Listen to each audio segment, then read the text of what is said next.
Ladies and gentlemen, rock fans from all around the world, welcome to another episode of Musical People and Journeys. Welcome to the halls of music, but not just any music, to rock music. And here with me today is Lauren, is Paul, is Trish, and is Chris. Welcome, gang. Hello. Hello. Hello. How are you Morning. all? How are you all? You all good? Yeah, Sunday. good to be back. Good? Yeah, good Yeah, to be Chris back, has been away for a couple of months, but he's back. He's back and raring to go. Or is he? We review the latest albums. We are about to review from episode 11 to episode 20. We are about to review 10 rock albums. Or maybe not rock albums. We should discover that. And we rate them out of 5 to see what our listening pleasures are, and then see if they get into our Hall of Fame. Maybe as it's coming up to Album of the Year time, when any of them, sure, get into our Album of the Year. Let's start. We're starting with, well, Lauren, you put these guys forward. They might have got on the list anyway, but Good Charlotte and their new hotel, Motel du Cap. So, Lauren, we are obviously going to start with you, as you say, oh, we've got to listen to Good Charlotte. Was Charlotte good? Was it a good listen? Over to you. It's an interesting listen. So the main reason I put this forward is obviously because I'm in that sweet spot of that emo sort of era with Kerrang TV and all that sort of stuff. Whether you liked them or not to start with, Good Charlotte was pretty much like forced in your face. Thankfully, I really liked them. With their smash hits like the Anthem and Lifestyles of the Rich and Famous and all that sort of thing, you couldn't really escape them at the time. I think they even had a song on like the PlayStation game SingStar at one point. So it was one of those things where I was like, okay, they have always been part of like the background of what I've known and what I've enjoyed music-wise. So as soon as I saw this pop up, I thought, oh, I haven't seen them or been actively aware of them releasing anything in a hot minute. So it'll be interesting to see what they've done, where they've gone with it, and yeah, just feel out the vibes and have a little hit of nostalgia to get us through September and all that sort of stuff. And it was exactly that. It was a great dose of nostalgia for me because listening through to it, it definitely stayed true to what Good Charlotte are about.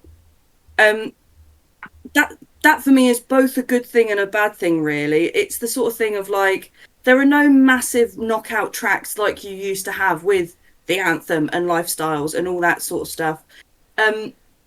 But one of the comments I sort of saw listening through the album and stuff like that is people were like, yeah, it's nothing new, it's Good Charlotte, but do they have to do anything new? They're so well established that this is what you go to for them, that do you really expect anything else? And yeah, it was a little mixture of that, because whilst that statement stood true, I was also a little bit saddened by that, because one of my favourite things, as I've talked about on the podcast, is when we see a band go through that journey and develop their sound and try new things out and do all sort of that. And this didn't really do that for me.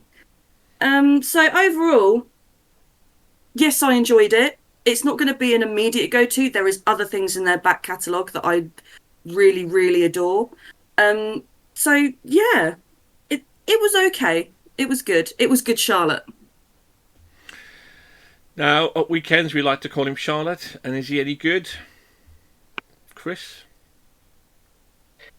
Mandy at the weekends. Oh, Thank you Mandy, very much. sorry. Yeah, don't worry. I know you've got a few of us on speed dial.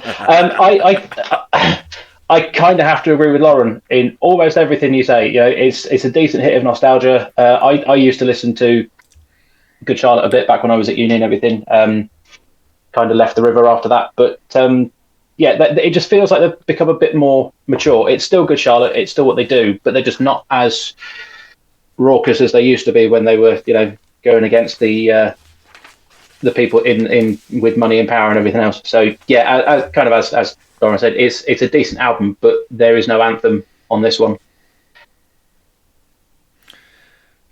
Trish?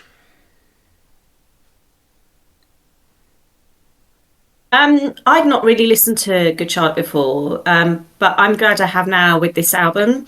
I found it an enjoyable listen with a mix of songs with some upbeat sounds alongside some softer melancholy tracks where you can hear about their life experiences. Great opening dialogue to set the scene for the title of the album and quite clever too. My only negative about the album, which is a shame because I really loved the track bodies, but if you listen carefully to the opening of it and then immediately listen to the opening of Royal Blood's Troubles Coming, it's a complete doppelganger. So I did feel it was a bit of a rip-off from Good Charlotte, but that's only my opinion and what I heard. So you'll have to listen to see to both to see if you agree. But aside from that, yeah, good solid album. Oh, I think you're spot on. So, Paul. Well, I'll put it on the line. Good Charlotte may have once earned a reputation for representing the misfits in society with a brand of pop, grunge, punk rock.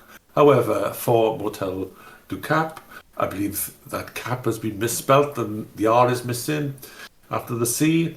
They have definitely mellowed out and put pop firmly out in their musical stance. I feel that fans will either have had to have slowed in life to a geriatric state or simply given up. Although nicely performed and a great production, the more I listened to this album, the more I disliked it. Do you know what? I absolutely... Imagine you're driving down the motorway and there's a car in the middle lane. It's neither going fast, it's neither going slow. It's just stuck in the middle lane, and you go, "God's sake, do something! Move! Either get over, or put your foot down, or do something." And this is what that album was exactly like. It was dull. It wasn't dull, but it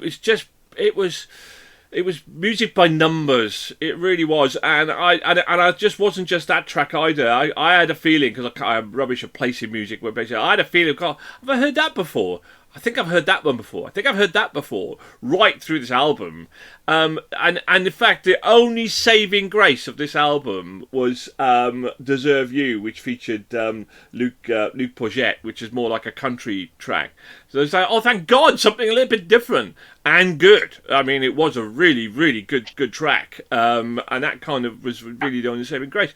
Otherwise, it was just okay. It was just distinctly average, really. When you look at some of the indie kind of rock bands we've listened to this year, I just felt it was. I think, summing up what you do they have to do anything? And that's what it felt like. It felt like, well, you just literally music by numbers. You just like, just got recycling a lot of stuff that's already out there, and it was just nothing new at all, and it was just a bit meh.